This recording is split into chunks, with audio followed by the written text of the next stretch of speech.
Hello everyone and welcome back to my YouTube channel, All Things Taeler, with yours truly just in time for a wicked Q&A Wednesday.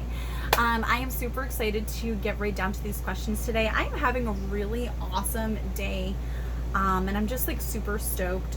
It's been a rough few days for me, so I'm super like happy and relieved to have a good day today. And so I'm like super excited to get to these questions. Karate chop my headphones. So let's get right down to it, shall we? Yay! Okay.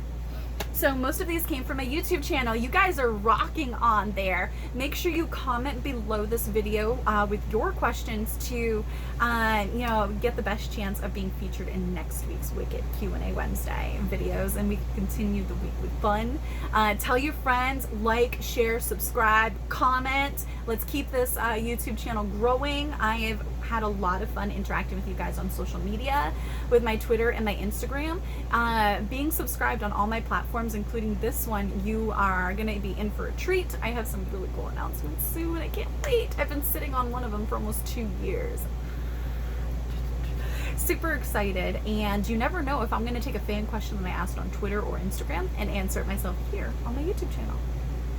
Okay, so let's get right down to it. From my YouTube channel, someone asked me what were some of the thoughts and how I felt, with what I was thinking in my head after doing my first meet and greet. Well, my first true meet and greet after I had a few when I was, before I was signed. And then when I got signed to Impact Wrestling, it wasn't very long after that I had my first convention meet and greet, right? And I remember thinking, and it was just crazy because a lot of people have accused me of having like a big ego and drama and attention and all this stuff.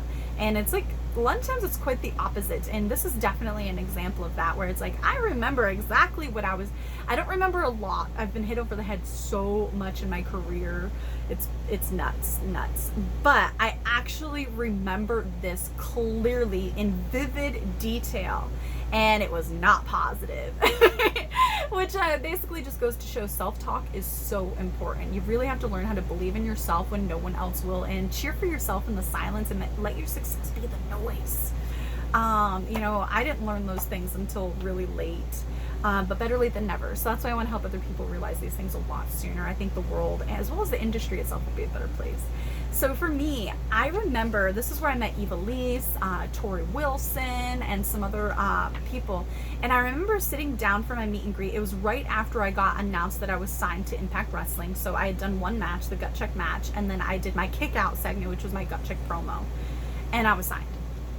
And so I get booked to do this convention. I think it was either in New York or New Jersey, and it was a meet and greet.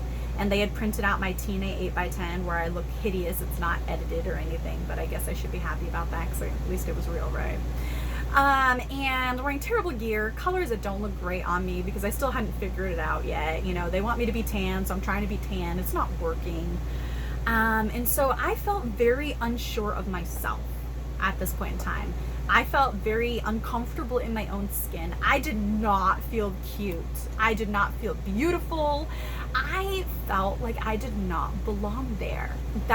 Those were a lot of the thoughts going through my head when I did my first meet and greet after being signed to Impact Wrestling on Spike. I remember looking to my left and the beautiful people were there. Angelina Love had just left Impact Wrestling. Velvet Sky was still there. And I remember thinking, they are dressed to the nines. They look stunning. Tori Wilson is like one of the most beautiful people I've ever seen on the planet. I remember when I went through puberty, I hoped and prayed that I would look like her, and I came out looking nothing like her at all. I was devastated. And oh my gosh, like I still remember that Great American Bash poster of her. I thought she was like one of the most beautiful women in the world. I still do. She is amazing. I remember looking at Eva Lise, and Eva Lise had so much confidence, and she was very sure of herself, and I'm sitting over here like the ugly duckling, like, oh, what to do with my hands? And like not a lot of people knew who I was. And I remember the exact outfit I was wearing. I actually have a photo of the outfit that I took at my house, my mother's house, because I flew from Kentucky to the East Coast to visit my family because I knew I was getting booked for this, so I extended the stay. And then I drove from where I grew up to the convention and back. Well, I was wearing this awkward sort of steampunky brown hat that matched the dark brown leather jacket. I'm wearing a peach sweater. I don't know why with this skin color I thought I could work with peach. Terrible. Like I said, I didn't know anything about anything. I'm wearing just casual blue jeans and these flat dark brown leather boots. Like, just not cute, not what you expect a superstar to look like when you're paying money to see them at a convention. Nothing. I just felt so awkward, and my self-talk was just not good. Not good. I felt like a little girl amongst just superstar women. That's how I felt. I remember walking over to Crimson, who was a couple tables down to my right, and I knew him because he was also in developmental at OVW as well. And I was like, bro, Crimson, man, I do not feel like I belong here. What am I doing? You know, and I just had this conversation, and that's how I talk a lot of times when I'm amongst people that I know. And so I'm just being real, and I'm like, Crimson, like I don't think I want to be here. I feel very uncomfortable. I don't look like a star. I don't think it's a good look. I feel bad for the person that bought this table and paid for me to be here, because like I don't know if they're gonna make their money, and that's important to me. And I just remember saying all of these different things. And then I remember a lot of the knockouts that were there. Madison Rain was there, beautiful people were there, so forth and so on. And I remember them talking to me about a different knockout who gave me some not very nice comments and critiques after my gut check. And they were talking about how, you know, it was wrong of her to do that. It wasn't her place and she was wrong and jealous and all this other stuff. And I remember like trying not to say anything, even though I agreed. And I was just like, very awkwardly, because I'm like, I don't want to stir the pot or anything. And, you know, even if I agree, I don't want to be caught in drama. I don't want to be set up for something, right? And, you know, fast forward, that same exact person ended up bullying me. So maybe there was something to that. But that's neither here nor there. But that was that was my first experience as a signed star for a meet and greet. And I learned a lot from that experience. So I guess that's the positive out of the negative. But yeah, that was my first experience. And those were the things going through my head. Slow violin. World's saddest violin. From my YouTube channel, someone asked me if I thought Shayna Baszler was a good wrestler and what is it like wrestling her. I have not wrestled with Shayna Baszler, but I have shared several locker rooms, including Shimmer, with her. I get along with Shayna Baszler very well. I like her. She's a cool, badass chick. And I think she's very believable at what she does. Like, she is super credible. I think she's one of the few women that can actually pull off that gimmick. I've seen in my career, I've been wrestling since I was freshly 17 years old. And I've seen a lot of women try to pull off that gimmick, and very few can do that. She's one of them. Her, Ronda Rousey, Layla Hirsch, and only a couple other girls can pull off that gimmick. And so I like Shayna Baszler a lot. Someone asked me from my YouTube channel if I have watched the Beautiful People podcast.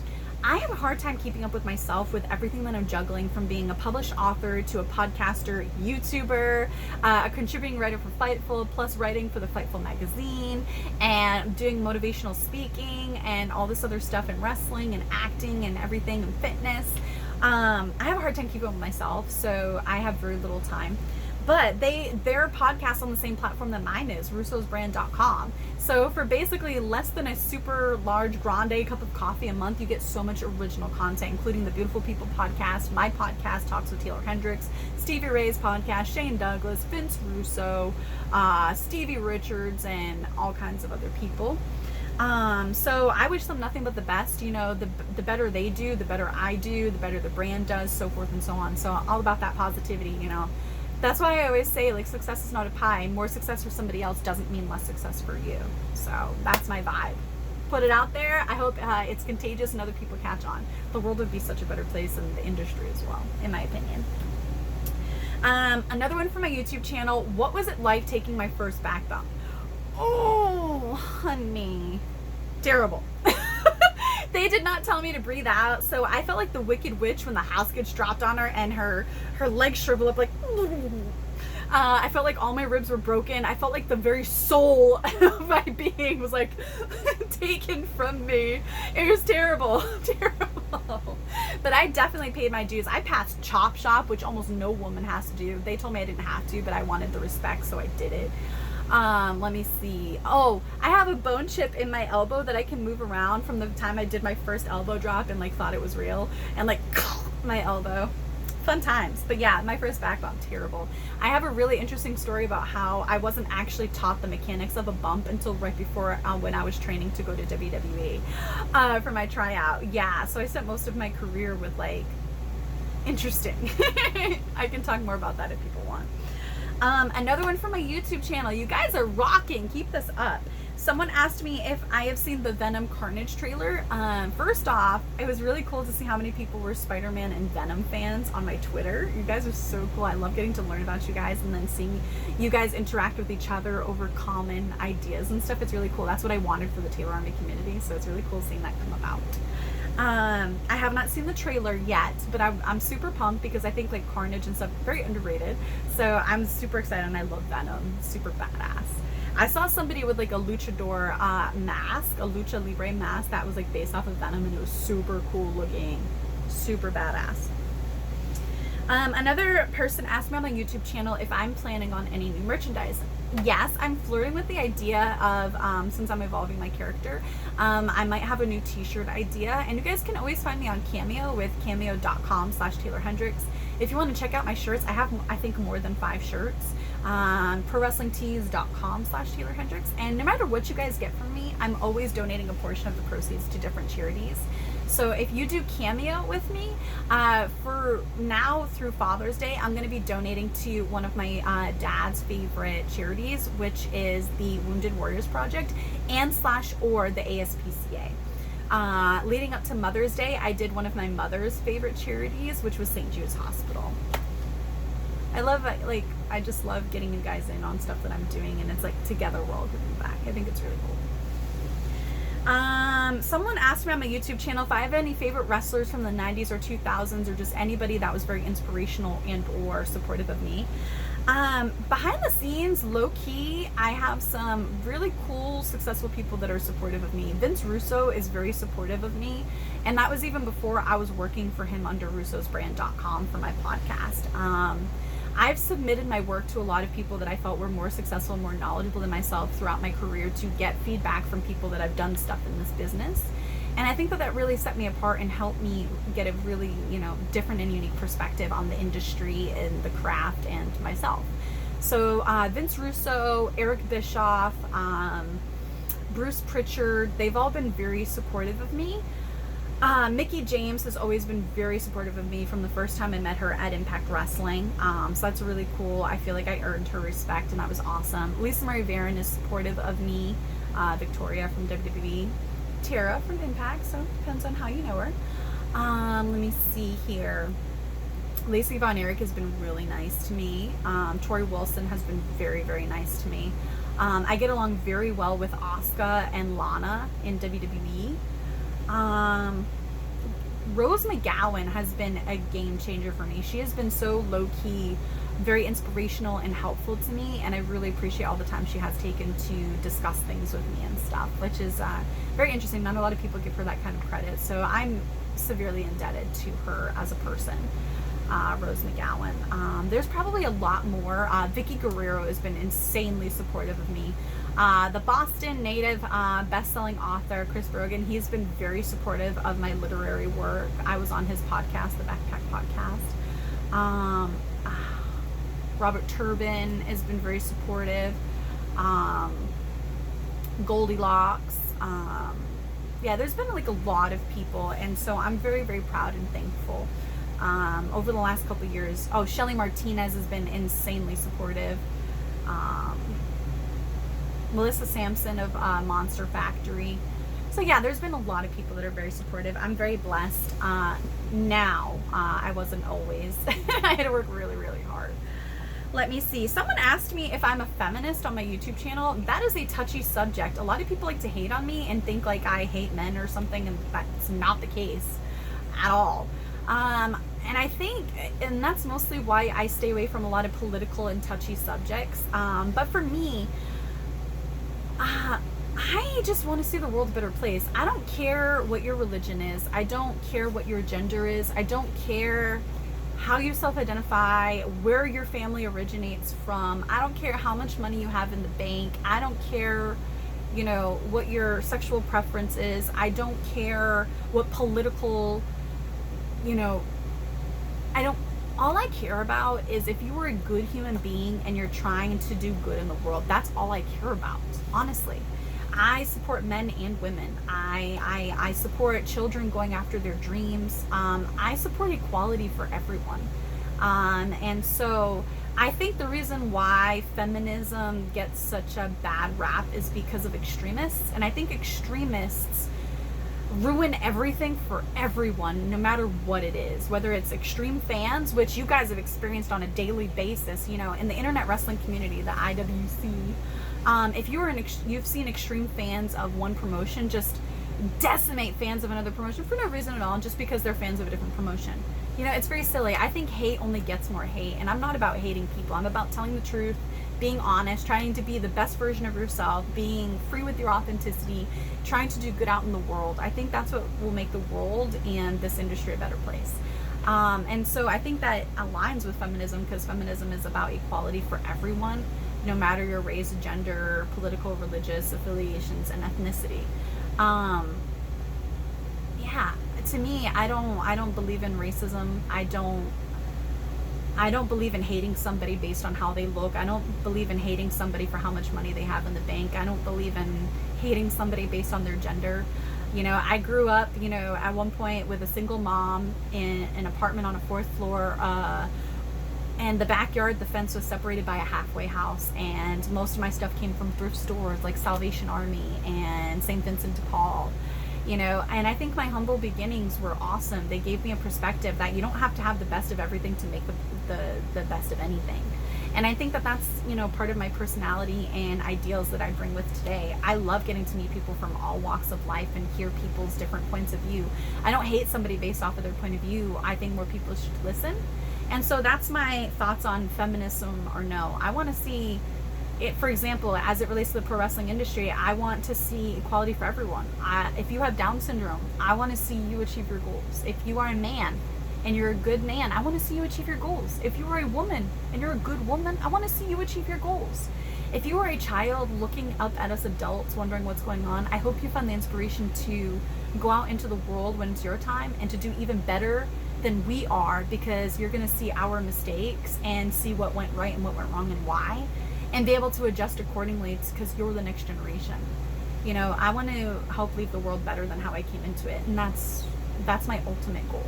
And that relates to wrestling, that relates to everyday life, that relates to everything that I do and who I am and what I believe in. So I'm all about inclusion, you know. Yeah, just love, spread love, be kind. Hate only gets more hate. You will very rarely ever see me hate on anybody or anything.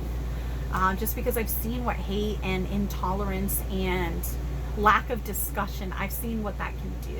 Personally, I've seen it, and it's not good. Nothing good comes from that.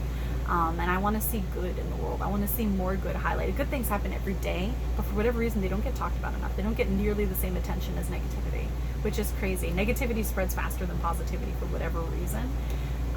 So I want to see more good. I want to see men and women come together. I want to see children being inspired by us instead of appalled and disgusted by us. I want to see the world become a better, safer place. And I want to see people work hard for their dreams. I want to see people feel good about themselves. And I want people to define happiness and success for themselves. I think that's the best way I can answer that question, is with love. Spread love, guys. Spread love. Spread love. I've needed a lot of love over the last couple days. I've had a rough couple days. My cat got out and she's been missing, and it's been rough. My rescue cat Slayer. So it's been rough. But that's neither here nor there. Spread love, guys. That's the moral of the story. You matter.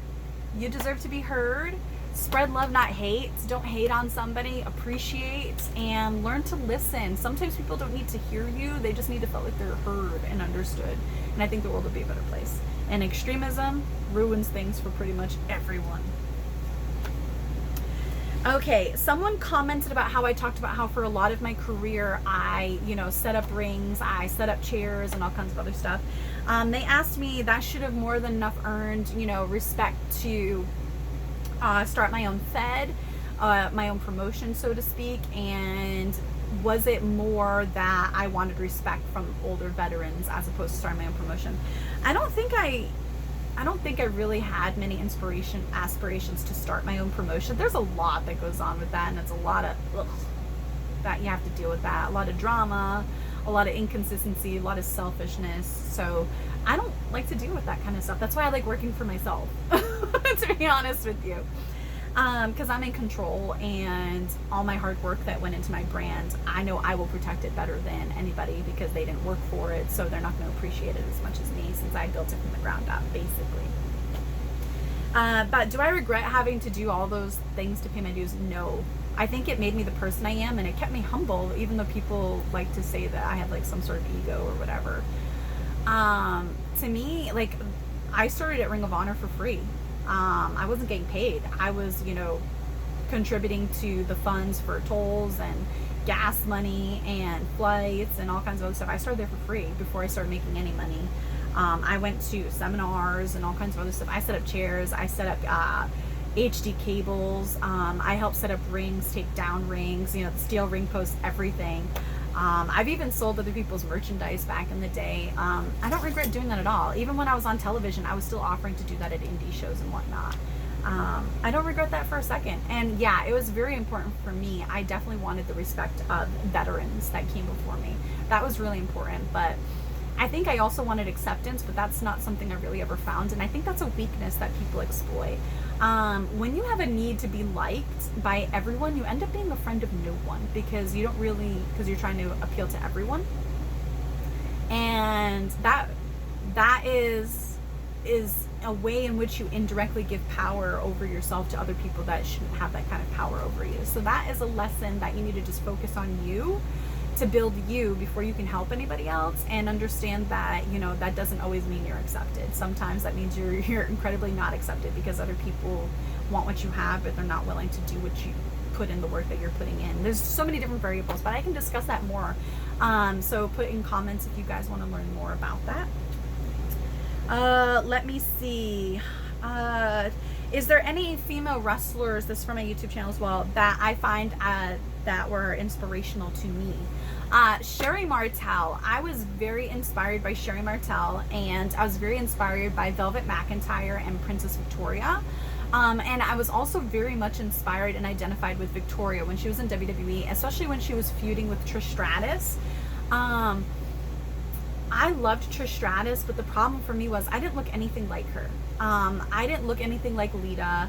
I didn't look anything like these women, and I wanted to see somebody that I could emulate or look like, because I was just this awkward little goth girl who had a lot of friends but no friends at the same time. I fit in everywhere but nowhere, so that can be kind of lonely. And so when I fell in love with wrestling, I wanted to see somebody that I could try to emulate in my own way. And for me, that was Victoria. I found a lot of inspiration between her and Sherry Martel and how they were heels. And I think that shows a lot in my ring work and my character development and my promos. And so I found them to be extremely inspirational. I found some inspiration from Shelly Martinez when she was, Ariel in WWE with her vampire character. I also loved certain things about Michelle McCool, and Christy Hemme and Mickie James, and so I took a lot of inspiration of a lot of little things from these other women and kind of made them a part of me and my work without, being a carbon copy of them. And I think that contributed to my passion for wrestling and motivating. I wanted to motivate people like me that maybe thought that they were silly for having dreams, and realizing that if I can do it, they can do it too. And part of that is the philosophy I have that if you try to be the first, you have a responsibility to make sure that you aren't the last. And I think that I help contribute to that.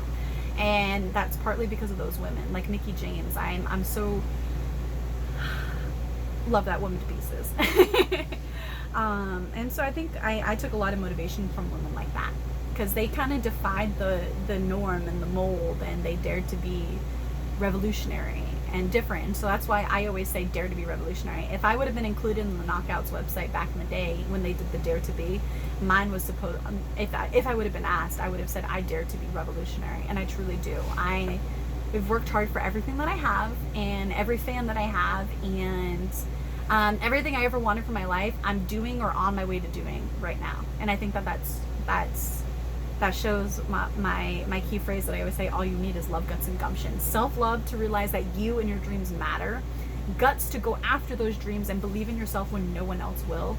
And gumption to realize that your dreams shouldn't cost your integrity, and to cheer for yourself in the silence, letting your success be the noise. All you need is love, guts, and gumption. And that's how you see the dream through. And I feel like I live that, and I try to improve on that every single day to be a better version of myself and continue to be free with my authenticity. So I hope you guys enjoyed this week's Q&A Wednesday. There's a really cool wide array of variety of questions, from podcasts to wrestling and movies and pop culture and stuff. So I'm really excited. I hope you guys tune in next week. Be sure to comment below with your questions and stuff you guys want to see. Like, share, subscribe. Let's keep building this channel and coming up with more segments. On June 1st, we're going to have a brand new book for the book of the month. Per some of your requests, I'm extending it, so instead of every month, it's going to be like every other month or so that way you guys have more time, more cost effective, and so forth. And I'm working on some brand new cooking segments for Taeler's Tiny Kitchen, and maybe some motivational Mondays and fun behind the scenes fun fact Fridays, and so much more. Be sure to check out my books that I have published with Amazon. It's Not Easy Being a Sloth by Taeler Hendrix, A Fish with a Wish is Trish by Taeler Hendrix, and my most recent, Nosey, Rosie, and the Secret Surprise by Taeler Hendrix. I'm working on 2 books for adults. One I recently announced on my Twitter. I am working with a woman who's a first-time author. So I am partnering with R.C. Harris to finish and collab on a fantasy book that'll have magic and battles and going back in time and all kinds of really cool stuff that I'm super excited about, as well as my psychological thriller horror book that I'm super excited about, called Behind These Whispering Walls, that I started writing in high school. Be sure to look out for all of that and so much more. Follow me on Twitter at Taeler_Hendrix, as well as Instagram with at Taeler Hendrix ROH, because you never know if I'm going to interact with you there and answer questions here. Until next time.